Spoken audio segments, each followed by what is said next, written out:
Well, as you can see, the pond has began to dry out because it hasn't been raining like it was a couple of weeks ago. Give me a moment here.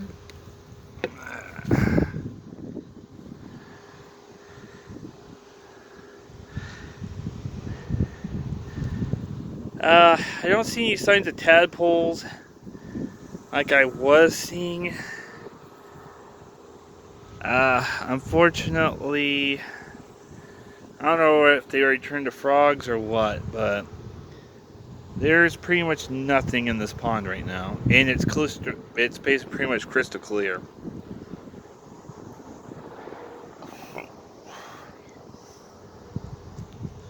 That's an indication. There you go. All right, well, I'll let you guys go, and